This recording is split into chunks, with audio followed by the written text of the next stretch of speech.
চেলা মাছ, চেলা মাছের ঝাল হবে। এই যে লবণ দিলাম,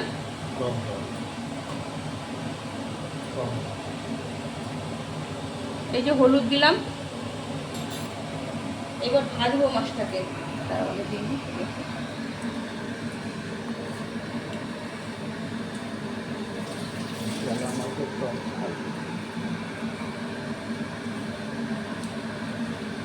এই যে মাছটাকে ভেজে নেব।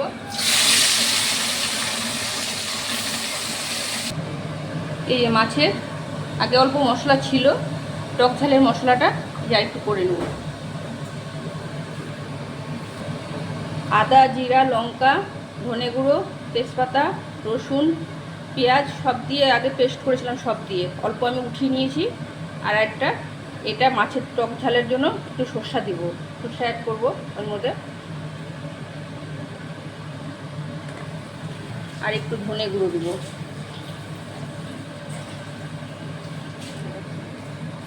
একটু জিরে, একটু ধনে।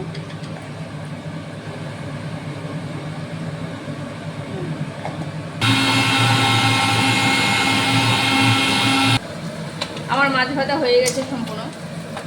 এবার মাছটাকে তুলে নেব। মাছের টকের মধ্যে, ঝাল টকের মধ্যে আমি দেবো, একটু বেগুন দেবো। আমি তো দু টুকরো করে বেগুন কেটে রেখেছি, বেগুন দেবো। বেগুনটা আমি ভেজে নেব, লাল করে বেগুনটাকে ভেজে নেব। আমার বেগুন ভাজা হয়ে গেছে, বেগুনটা নামিয়ে নেব। ভেজে নিলে মানে অল্প তো ঝোল দেবো, তো টাইম লাগবে না টকটা হতে, ঝাল টক যেহেতু। আমার কর্তা আবার কাঁঠালি বিচি ভাজা, কাঁঠালি বিচি খুব পছন্দ করে, তার জন্য কাঁঠালি বিচি অল্প দিয়ে দিলাম। তার সঙ্গে আমটাও দিয়ে দিই, একসঙ্গে ভাজা হয়ে যাবে। ভাজা হয়ে গেলে নামিয়ে রেখে তারপর মশলা দিই। আমার আমটা আর কাঁঠালি বিচিটা ভাজা হয়ে গেছে, নামিয়ে নিব।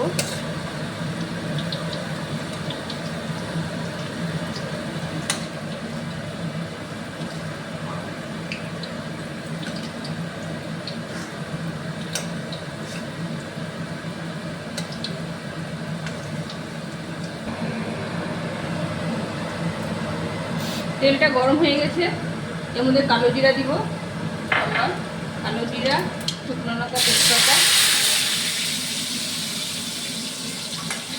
মশলাটা একটু হয়ে গেলে, লাল হয়ে গেলে এবার পেঁয়াজটা দিব।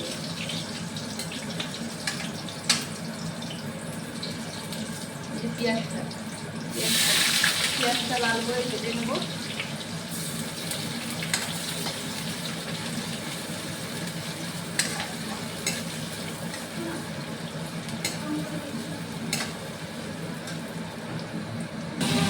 আমার পেঁয়াজটা ভাজা হয়ে গেছে, কারণ পরিমাণ মতো লবণ আর হলুদ বাটিতে বের করে রেখেছি, এটা দিয়ে দেবো। এটা দিয়েই এবার মশলাটা দিয়ে দেবো।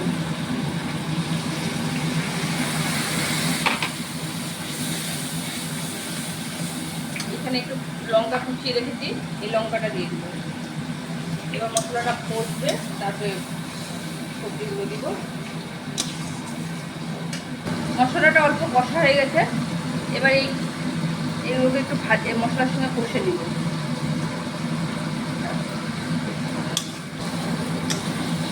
এবার আমার মশলা ভাজা হয়ে গেছে, বেগুন আর ওই কাঁঠালি বিচিটা দিয়ে দিয়েছিলাম, মশলাটা যদি ঢুকে সবজিটার মধ্যে ওই দিয়ে একটু ভাজা ভাজা করলাম মশলাটা দিয়ে। এবার আমার ভাজা হয়ে গেছে, মশলা কষা হয়ে গেছে। এবার আমি অল্প পরিমাণ মতন জল দিয়ে দেবো, দিয়ে মাছটা ছাড়বো ফুটে গেলে। ঝোলটা আমার ফুটে গেছে, এবার মাছটা দিয়ে দেবো।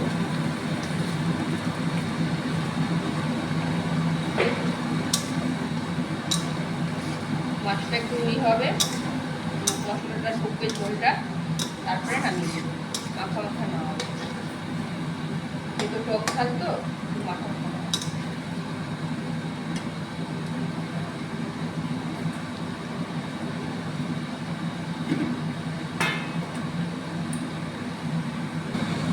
এই যে আমার মাছের টক ঝাল হয়ে গেছে, এবার নামিয়ে নেব।